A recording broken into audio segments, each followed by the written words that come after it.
don't know the exact statistics, but there's a stat out there where Black donors receive, it's like less than 1% of all VC funding. Mm. And with fundraising, it's very relationship based. And a lot of it can be, if you're not in that country club, you're not going to interact with XYZ high net worth individual who, might be able to invest in your company. And for me, and specifically with fundraising, it's been a challenge. And I know it's a challenge for everybody, but it's one of those things where you don't know what's not explicitly stated. I've spoken with, hundreds of investors, and why they don't invest, I don't know exactly.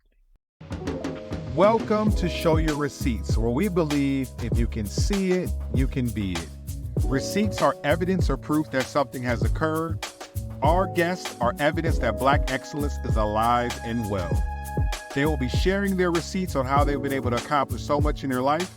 I'm your host, Tony Jackson. Let's get started.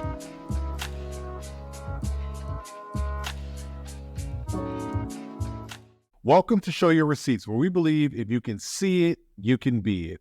I'm super excited to introduce our guest today. He has an extensive background. I want to read you his bio real quick. Benga Adeeko is the CEO of MQT Innovations, maker of the NewGait device, an innovative gait rehab device aimed at making high-volume gait training more accessible. He is a professionally licensed engineer, originally from Texas, who now resides in San Diego, California. Benga has a passion for health and wellness, which accidentally led to his introduction into the rehab industry. Benga now leads a team of clinicians dedicated to helping restore hope to people with movement limitations. Welcome, Benga. We are excited to have you here today. Thank you, Tony. Thank you. Really appreciate it. I'm really excited to be on and to share my story and to share NewGait's story as well. Absolutely. So let's just dive right into it, Benga. Tell me about NewGait. Tell me about what NewGait is, why you started this company, and what's going on with it. Yeah. So NewGait is a rehabilitation device company. So we have created a device that helps individuals with walking or gait impairments. It helps them either in the clinic or at home improve their ability to walk. So this device actually happened by accident. I do not have a rehabilitation background. I'm actually an engineer by trade. I used to run track and field in college. And it wasn't until post-college, and I was, a few years into my career, that I really had an epiphany where I wanted to figure out what I really wanted to do. I was an engineer, but it wasn't as fulfilling as I was hoping it would be. And so I really thought long and hard about what were my passions. And I still liked engineering. And so that was one. And I also, at the time, was coaching a youth track team. And so I loved track and field. I like training. I like coaching. I like helping athletes get better, get faster in particular. And so that's when I kind of decided, hey, I think I could probably develop some sort of device to help athletes train to run faster. Because as I was saying, I was a youth track coach. I saw that there was a need for really strength development, but a lot of the athletes I was working with, they were youth athletes, 9, 10. So you weren't going to put them into a standard gym and have them do weight training. And so elastic band training is what came to mind. I really wanted to develop something that would help an athlete train to run faster. That could be a device that's self-sustained on the body, utilizes elastic bands to provide resistance. And so that's when I developed what at the time was called the Speed Maker, which is a resistance-based training device that is worn on the body, and it provides resistance to your hamstrings and your glutes. And so that was the premise of the device. And I started marketing that and getting that to all the youth soccer clubs, the youth football camps, the track meets and whatnot. And lo and behold, a physical therapist in the Upper Peninsula of Michigan got her hands on one of my devices, reached out. We sent a device to her, and she thought of the device in a completely different way. And she thought that she could utilize my device for helping to rehab a particular individual who had fallen from a ladder out of one of the vertebrae in her spine and was rehabbing in physical therapy.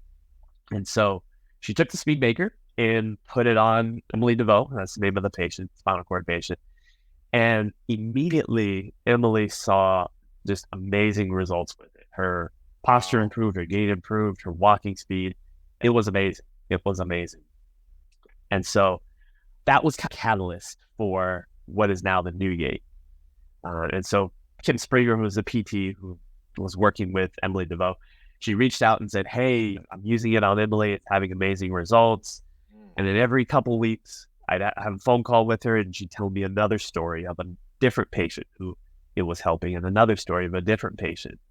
To make a long story short, Emily went from walking with 2 canes at the point of using the device. She had plateaued in her physical therapy to 6 months later running. Wow. Completing a 5K race. Wow. That is amazing. Yeah. So it was really at that point where we knew, all right, well, we really have something here.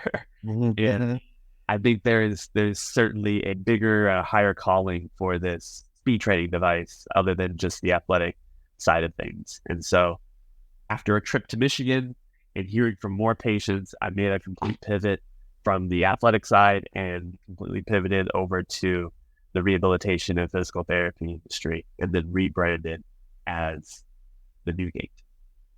So that's how we started. It was by accident, completely by accident. And now that original physical therapist, she is my lead clinician. And she had then recruited another clinician out in the Upper Peninsula of Michigan as well. And we make up the core team of NewGait. And so now our device is used in over 60 different facilities across the country. A majority of them in Michigan, that's where it started. But we have devices used all the way from New York to Florida, to Texas, to California, which is actually where I'm located. It's been quite an amazing journey to see how the device, which was originally made for athletes, has now been transformed into a device to help individuals regain their ability to walk better. That is incredible, Benga. And I have the utmost respect for engineers, because if anybody could accidentally make a product like this, it would be an engineer. I mean, you guys, in my mind, are like a cross between like a secret agent and like MacGyver and like, probably too young to even know what MacGyver is, but you guys are incredible at problem solving and starting with nothing and creating something and solving these problems. Talk to me about how your engineering background prepared you to be able to launch this company and actually make this product. Yeah. Engineering, and we hear it from a lot of engineering students and engineering grads. Engineering school is difficult and it teaches you how to really solve problems. It's really about solving problems. And so that's why you see a lot of engineers as entrepreneurs and obviously inventors, is because engineering school teaches you how to just figure stuff out. And so that's really what I had to do at many different points along the journey, from the beginning where I literally had nothing to having to prototype a device. I had to figure out what is the device going to look like. I had to sketch it and figure out what it would look like, what it would do, how it would function. And then from there, I had to figure out how to get it made, because I don't sew myself and this product is primarily sewn. And so I had to go out and find the materials and then find someone who would be willing to sew a prototype, and started off with a local tailor for the first couple prototypes, and then found a manufacturer about an hour and a half away in Orange County, California, all the way up till now where we have our manufacturing outsourced just south of the border in Mexico.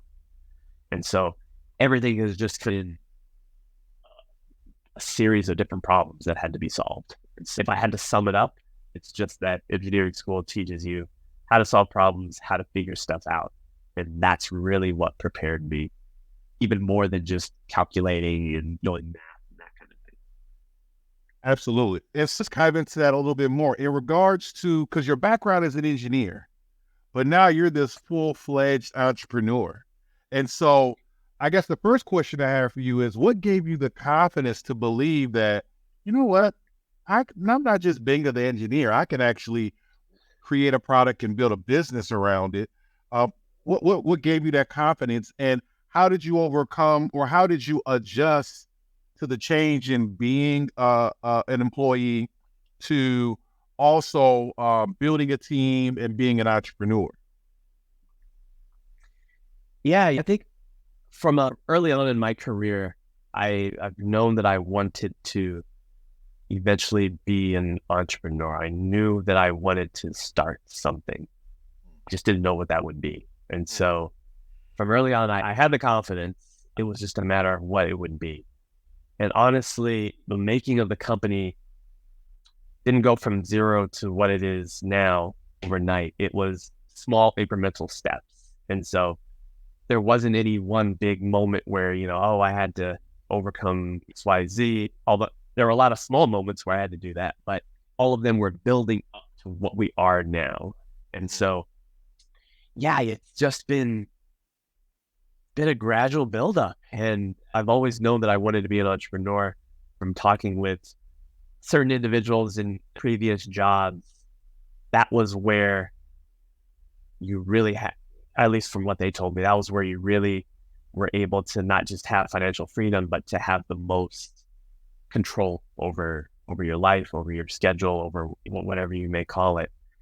And so for the longest time, I was side hustling. I had a full-time job and I was doing NewGait on the side for years. And then it wasn't until 2019 where I crunched the numbers, saw what my personal runway would be, and figured out, okay, well, I can make the leap at this point. And I did it all calculated and whatnot. And that was definitely a very exciting point in my life where I was able to just make that leap to full-time entrepreneur and haven't looked back since. Yeah, I'm just thinking, I'm thinking to myself, like, when you say crunch the numbers, as an engineer, I'm thinking spreadsheets all over the place and everything super detailed. But I had one spreadsheet. I did have one spreadsheet. So the question I have for you is, for our viewers, because again, this podcast is really dedicated to speak to Black professionals and entrepreneurs, or aspiring Black professionals and aspiring Black entrepreneurs. What advice would you have for somebody? What's the thought process that somebody should go through when they're thinking of leaving their job and starting their career? Like, how did you think through making that leap? Yeah, first you got to have something that you're passionate about, that you're jumping to. You've got to make sure that whatever it is you're getting into, you would eat, sleep, and breathe that. And so you've got to make sure that you're going after some sort of passion. And for me, started off as that athletic device, but then it grew into something much bigger with the NewGait. And so starting off, obviously, one, you got to be passionate about whatever you're going into. And then two, from my vantage point, I'm a little less risk adverse. And so I've always been someone who keeps to a budget, and I literally have my spreadsheet for how much income is coming in, what I'm saving. And so I knew, okay, I've got X amount in the bank. This is my budget. It will last me X number of months. And so you've got to know what those numbers are so that you can survive and figure out what you need to do in order to start bringing in money and start bringing in a paycheck. And for me, I think those would be the two big things. One, you got to be passionate about it. And then two, you've got to know that you can survive and pay your bills while you're doing it, if it's not already bringing in significant income. Absolutely. Absolutely. And so so let's go back. Here's a question I have, because as an engineer, well, let me ask you this question. As an engineer, what industry were you working in as an engineer? And was it similar to durable medical equipment, or was it completely in another realm? It was completely different. Completely, I couldn't have made a more different turn in industry. So I started my career off in the automotive industry. Then I got a job in the aerospace industry. And then I got a job in the utilities industry. And so all of them as engineers of different levels. But as you can see, none of them were in the medical device or durable medical equipment or even biomedical industries. None of them were any of that. But what, I would say my last position, which was the one at the utilities industry, that's the one that I learned the most on and had the most transferable skills because I was a project manager in that at that company. And as a project manager, you're and I wasn't just a project manager, I was an overloaded project manager. I had to deal with a lot of stuff way over my capacity. And so that's exactly what an entrepreneur has to do. So right. Manage a lot of different priorities, projects, if you will, oftentimes or definitely way over the capacity of him or her. And certainly learn a lot about time management and just working with various stakeholders in that position, which helped me as an entrepreneur, where you're doing a lot. You're wearing all the hats, especially as an early stage entrepreneur. I'm finance guy, I'm product development guy, I am marketing guy, the sales guy, the janitor, everything. Everything falls on me. And so I've got to carry different hats and juggle all of those different various responsibilities and deadlines. So yeah, definitely being a project manager helped in that transition into full-time entrepreneurship. And to your point of juggling different hats and then being in a whole different learning as you go, what was the one thing that you learned once you started entrepreneurship and getting into the durable medical equipment space that surprised you, that you didn't think, was going to be an issue, or not even an issue, but what was the big thing that kind of popped up that you learned? So I had no experience in this industry, in the physical therapy industry, in the rehabilitation industry. I'd never even really gone into rehab, like real traditional rehab. I was track athlete in college, but we had trainers and they would do what a physical therapist would do if you were not in college athletics. And so we didn't really have physical therapists. I'd never been to physical therapy. And so I was brand new, clean slate to everything. And as I said, I did not go into this to build a physical therapy device. I went into it to build a athletic device. And it was really the impact it was having on several dozens of different patients, and how a few clinicians in the Upper Peninsula of Michigan were using it. That's what really turned my mind around and said, hey, I need to focus on this. And so the way they used it, the impact and the results they had on their patients, that's what really struck me. Now, what was very surprising is that physical therapy is not like engineering. Engineering, 1 + 1 = 2. It doesn't matter where you go. If you need to, 1 + 1 always equals 2. Whatever industry you're in, whatever job you're at, whatever state you're in, doesn't matter. In physical therapy, there's a lot of art to it. And so if I have pain in my knee, 10 physical therapists might tell me 10 different things to do to make that pain go away in my knee. And they all could work. Some better than others, but they all could work. And so when it came to NewGait, it was a different way of solving a problem. But I was personally surprised at some of the pushback that we got, where me coming in as a someone who had never seen any of this. I hadn't experienced PT. I saw the stories that were coming out of what we were doing, and I knew they were real, and I was blown away. But that wasn't necessarily the case with every professional who saw that.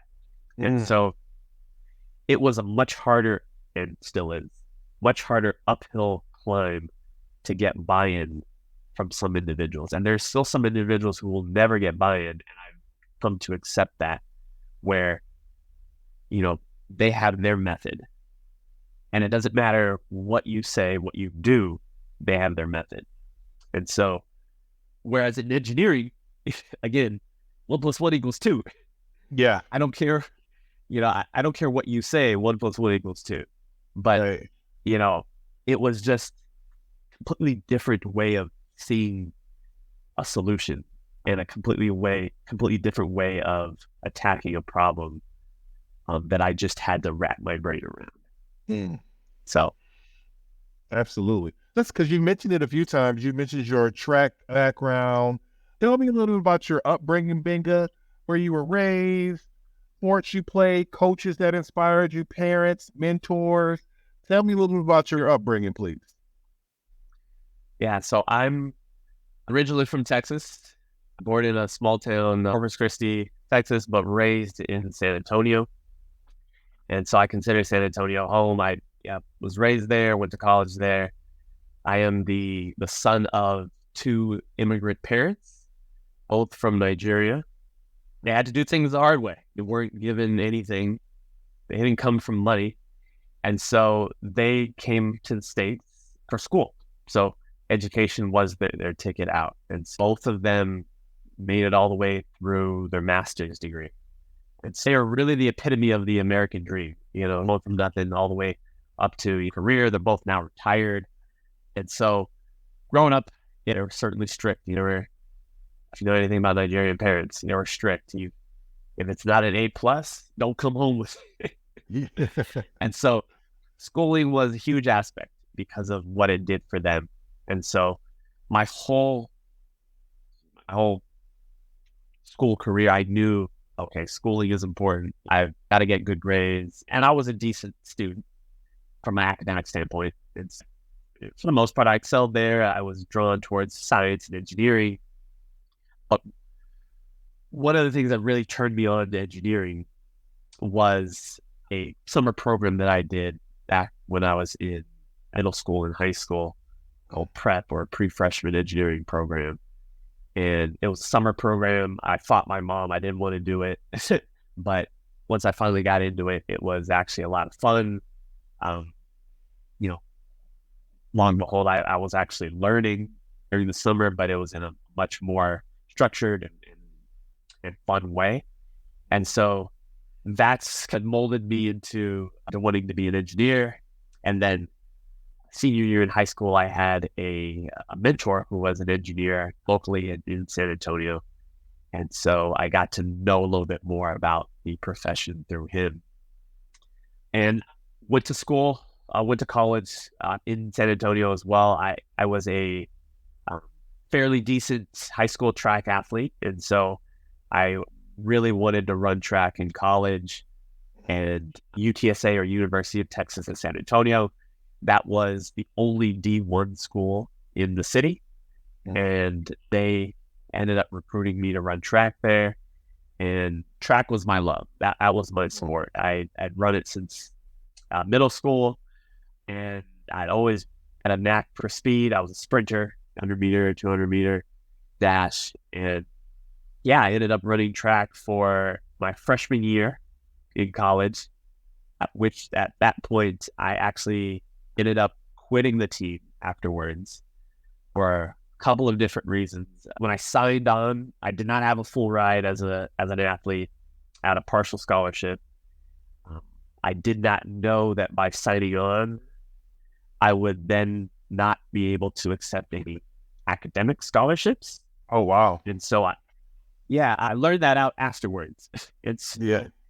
I signed, and then I learned that these academic scholarships that I applied to and was granted, I would not be able to accept. And so after my freshman year of running, I ended up quitting to then focus on academics. I had taken my eye off the ball, not done so my freshman year. So sophomore year, I dedicated to getting my grades back up and then just accepting those academic scholarships. Junior year, I asked the coach, hey, can I come back on? But at this point, I'll walk on. I've got more in academic money than I would get in athletic. And so he agreed to that. I had some unfinished business. I wanted to win a championship ring. That's what, when they recruited me, they had won the championship that year. They had the ring. I was like, I want a ring. I want a championship ring. I ended up missing a ring my freshman year by 2/100ths of a second. Wow. The 60-meter dash indoors. Yeah. So I wanted a championship ring. So I came back junior year, busted my butt off the summer before, and kept training the whole sophomore year. Mm-hmm. And turns out we ended up winning the championship, and I ended up getting that championship ring as well. So in order to get it, you can't just be on the team. You actually have to contribute by scoring in the meet. And so I ended up scoring. We won the championship. So I earned my ring, and then I felt like my huge weight was lifted, and I hung up the track spikes after my junior year, and then I knew I wasn't going to go pro. Let me focus on engineering. And that's kind of what my collegiate athletic career looked like. That's what kind of led me to engineering. And after that, I ended up taking a job in Chicago in the automotive industry. Worked there a couple of years, and then found a new job in San Diego at the aerospace industry. Worked there a couple of years, and then moved on to the utilities industry, still in San Diego. So I know we converged a little bit, but I can follow my whole career path right there. Hey, that's perfectly fine. That's perfectly fine. I actually want to go back and highlight some of the incredible points you made. First of all, shout out to Mom. Mom made you go to that 9th grade STEM program, and it seemed like that kind of launched you into a lot of other things after that. But I wanted to, and also my wife is Nigerian, so I understand the Nigerian parents, doctor, lawyer, engineer, or failure. I understand the options that you guys are presented with. So you made them proud. You became an engineer. They were like, yeah, he did what he's supposed to do. I want to ask you about that mentor you had, the engineer that you knew in high school. Yeah. Talk to me about your being able to spend time with this person and see this person. And, what did that do for your belief in yourself that you too could become an engineer by having that relationship with someone who already was one? Yeah. So in high school, I went to a magnet school, and for one semester, you had to go through a class called mentorship, essentially. And you had to go out and find a mentor in a field that you were interested in. It didn't matter who, it just had to be a professional, and you had to meet with them. And I forget exactly what we did from a class perspective, but the point of the class was obviously to connect with a mentor and really dig into that profession. And despite it being mandatory, it was also fun because you got to learn about what actually went on. And so I got to go to his job and see, he worked at a engine testing company. And so I got to see these giant engines getting tested and whatnot. And that really just kind of opened my eyes up to what the possibilities are with being an engineer. And so that was a great semester. I learned a ton, even before going into college and before taking any engineering courses. I got to, at least from the outside, experience what an engineer does. You got to hear from him on that. I got to, see exactly what he worked on. And so that was a huge catalyst for me going into college and knowing that, okay, this is what is possible. And so every time things got hard, and you better believe 100 engineers go into engineering school, and I don't know what the numbers are, but not 100 of them don't come out the other end. Yeah.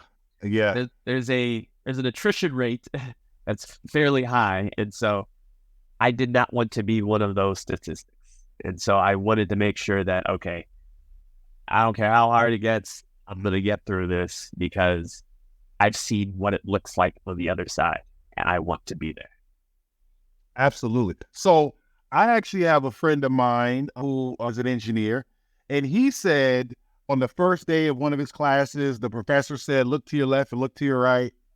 One of you guys won't make it through, or something like that. Basically, 1 in 3 or 2 in 3 doesn't make it through the whole engineer process. And even just hearing your passion in regards to the unfinished business you had in track and field, it seems as though you have a competitive spirit where you like to compete, you like to push yourself. Talk to me about what it took to actually get that engineering degree. It's one of the toughest degrees that you can get. Talk to me about what it took to be able to overcome that attrition rate that you just mentioned. It was, yeah, it certainly was not easy. Engineering school is probably harder than the actual job. Some jobs, not all jobs, but certainly my first job that I took, school was harder than that job. I can tell you that. And what makes it even harder is that you're around other colleagues who may not need to do the things that you're doing in order to pass their classes or do their homework or whatever it might be. And for me, I've always had this definitely competitive nature, but also if I want something, I'm gonna get it. So if I put my mind to it, I'm going to get it. And so that championship ring, I wanted it. I was gonna get it. With an engineering degree, I'm gonna get it. If it's a new engineering job, you've gotten 3 different jobs while having, while being employed. It's not like I didn't get laid off and then I looked for a job. It was like I was in a job and then I actively sought out a different one. And so I want something, it will happen. And so it's just having grit, being determined. And so I just had to be determined and surround myself with the right people as well.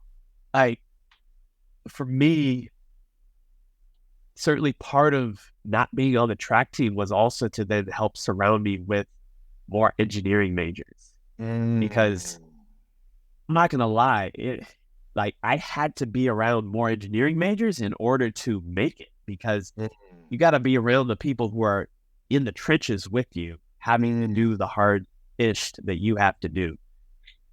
And so I had some good friends. I had some great friends, and we're still friends. And we studied together, we prepped together, we were on the same project teams. And that's really what helped me get to graduation, essentially. It's a combination of things. It's determination, but also surrounding myself with the right individuals who are going to help me get there. Yeah, and I would say that's what it took. That's awesome. Okay, so it seems like you're saying that the association, the people that you spend your time with, had a very huge effect on your ability to succeed as an engineer.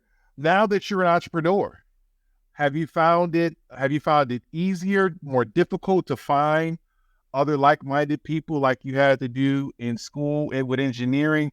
Are you also now actively building that network, that community of people to get you to where you are? And how is that going? And we're asking these questions because we recognize that there are professionals, there are small business owners, or there are people who are aspiring to become professionals, aspire to be an engineer, aspire to start their own company, who are watching this. And so you've already underlined the importance of having that network, having that association. So I want to talk a little bit more about how are you approaching that now as an entrepreneur? How are you getting that community around you to support you in your goal? Yeah. And that's a great question. And it's, I would say, just as important, if not more important now as it was back when I was a college student. So particularly when I started thinking I wanted to be an entrepreneur, I was in all of the networking events. At that time, they were all in person. And so I was going to all of the different startup meetups. I don't know if Meetup is big now, but meetup.com was huge. several years ago, and Mhm. I was in all of the entrepreneur meetups, going to all of the different events, meeting people. I was a active member of the National Society of Black Engineers, both in college and in Chicago and in San Diego. And so there you meet tons and tons of Black professionals who are doing stuff. They're at the top of their game. And that's certainly an amazing resource for all engineers or any STEM-based professional to meet people who look like you, who are doing things in their life. And so meetups, startup weekend, startup week.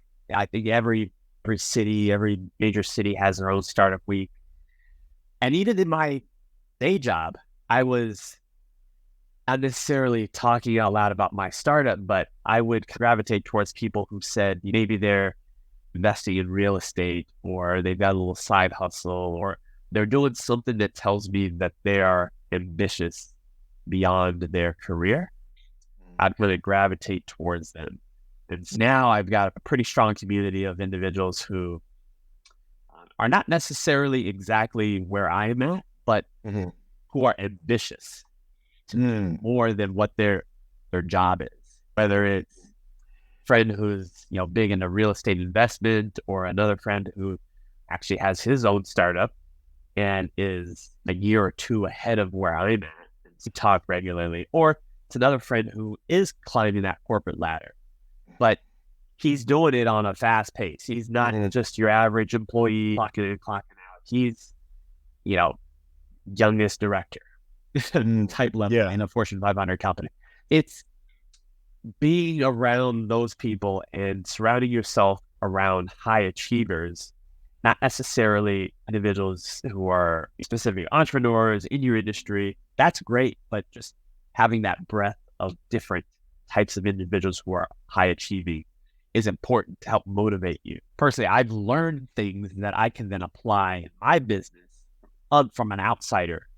I hear an outsider's perspective, and then I'm like, you know what? I think I could apply that in NewGait, and I do, and it turns out great. And so hearing things from an outsider's perspective also is a benefit. That's awesome. So let's change courses. I would really like to discuss what challenges that you face that are unique to being African American male, and how did you overcome that? Whether that may be in an undergrad, whether that may be in the corporate career, or now as an entrepreneur. I hear a lot of talk about the challenges that we face, and we all have our own stories. But I think there's power in being able to share your own personal testimony or whatever that may be, to encourage others so they see that what they're going through is not unique to them specifically, and that they can also overcome it. So would you mind sharing some of that, Benga? Yeah, I will. I will. Actually, so there's one thing that I'm still going through right now, and that's fundraising. Don't know the exact statistics, but there's a stat out there where Black donors receive, it's like less than 1% of all VC funding. And with fundraising, it's very relationship based. And a lot of it can be, if you're not in that country club, you're not going to interact with XYZ high net worth individual who, might be able to invest in your company. And for me, and specifically with fundraising, it's been a challenge. And I know it's a challenge for everybody, but it's one of those things where you don't know what's not explicitly stated. I've spoken with hundreds of investors, and why they don't invest, I don't know exactly. Is it they don't like NewGait? Is it they don't like the industry? Is it my go-to-market strategy is not good enough? Or is it because they don't like how I look? I don't know. And no one is that brazen to actually say that. All I know is that I've had certainly difficult time of fundraising, and it's just one of those things where you just have to keep going. And with fundraising, it can be demoralizing if you let it. And so you just got to keep going. You just got to keep up. And so I try not to dwell on it because I know that won't help. Mm-hmm. I just say, all right, well, just let me keep at it. Let me just keep doing what I'm doing, that knocking down the doors of investors and that sort of thing. I will say that our large angel investor, so we've raised some money via grants, we've raised some money via friends and family, and we've raised some money via a large angel investor. And that large angel investor, who actually happens to be an African-American doctor, he really helped us out at a time where we really needed it. And I love what he was trying to do, because I had many, many conversations with him before he eventually invested. And he sees the funding gap. He sees the issues that us as African Americans may face that other individuals don't. And so a big reason why he invested was to help correct for some of that. So he's a doctor, he's successful, he has his own practice, he's in his 60s, so he's been practicing for a while, and so he's very successful. And so he wanted to give back as well as help a fellow African American.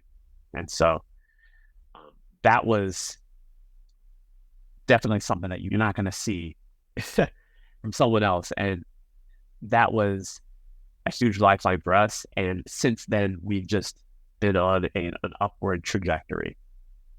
So if I can just go through some of the things that have happened since then, you'll see how that one investment propelled so many other things. So he invested last year, summertime, around July. A couple months later, we ended up getting an NIH grant that we had applied to. A couple months after that, we ended up getting accepted into an accelerator program, which then invested more money into us.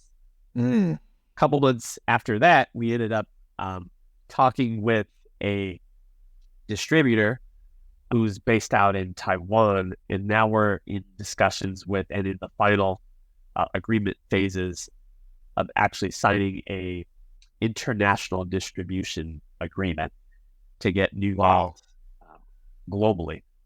Wow. So many different things have then happened, and that would not have happened without his investment. Absolutely. You mentioned earlier, Benga, the importance of having grit. And that story that you just told on being able to weather the storm, to get the investor, and it kind of domino effect after that, definitely showed that grit. What words of advice would you have for someone who may be going through that same thing? Maybe they're trying to get funding, they can't find it, or they're going through other entrepreneurial struggles, or even something professionally or career related. How do you keep your mindset focused on the goal? How do you not lose the energy and the motivation? How do you stay consistent and persistent throughout that whole process? Yeah, it's tough. It's tough. And to be honest, I haven't even touched the surface of all of the other struggles that we've gone through, including losing two key partners. Wow. I would say a couple things. One, you want to make sure that you've got someone or some people who are strong in your corner. And so for me, I've got a very supportive wife who I can lean on. And I have a friend really good friend of mine, who's also an entrepreneur, who's literally going through the same things I'm going through. Meaning, he's in a high growth entrepreneur startup, and he's dealing with a lot of the things that I'm dealing with. And so that was extremely important, because most people aren't dealing with these types of problems. Most people are dealing with, my boss told me to get into work at 7:30, but I don't want to get in until 8. We're dealing with slightly different issues. And so to talk with someone who's dealing with the same types of issues you are helps out a ton.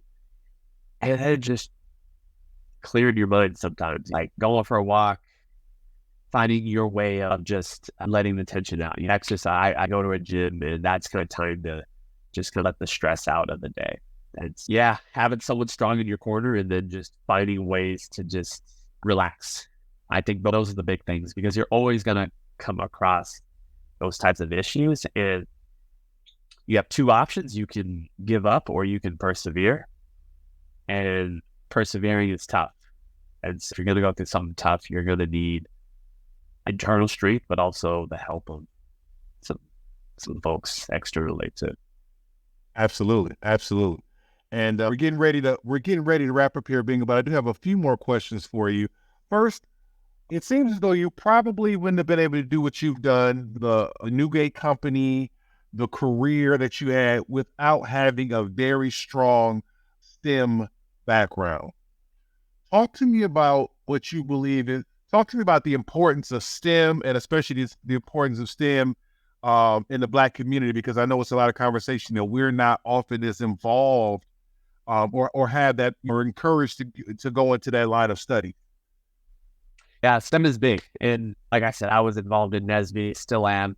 And I am a huge proponent of STEM education for all, especially for people of color and African Americans, because if you can weather the storm, meaning if you can survive the schooling, your chances of success in the professional world increase, both from a job standpoint. You can get a great paying engineering job with a bachelor's degree, and then you can move up the ladder from there. Or with that education, you can go into entrepreneurship as well. And so I'm a huge proponent of engineering and STEM in general because of what it allows you to do. And so first, that. But two, what it has done for me with that program that I told you about, PrEP, pre-freshman engineering program. That was huge for me getting into engineering.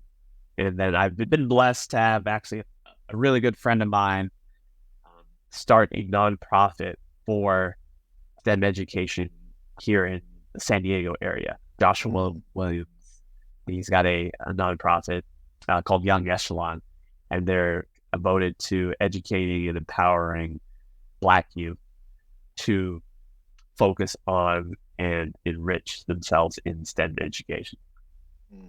And so I'm an engineer, and so I love engineering, but even more so, I love STEM education for youth because of what it can do. Absolutely. Wow, man. Benga, thank you so much for coming and sharing your story. Before we wrap up, how can people find you? How can people find more about your company, find more about your social media? Is there any place that you want to direct people to go and see? Yeah, first of all, my company, NewGait, you can find us at thenewgait.com. That's THENEWGAIT. So that's Gate, GAIT. Remember that. Thenewgait.com. You can find me and the company on Instagram, LinkedIn, and Facebook. Company at The NewGait. And then you can reach out to me directly at Benga, BENGA, at thenewgait.com. That is incredible. Benga, thank you so much for sharing your inspirational story. I wish you the best of luck. You guys are killing it right now with NewGait. And man, we need more success stories like you. So it was great for you to come on and share your story with us today. I really appreciate it, brother. Thank you, Tony. I really appreciate you inviting me on to share my story. I hope that this is able to impact someone. If it can help positively impact one person's life, then it was well worth it. I'm extremely grateful for what you're doing in interviewing individuals to tell their story and then helping to broadcast that via podcast. And so keep doing what you're doing. And thanks for having me on. Absolutely. Thanks a lot, brother.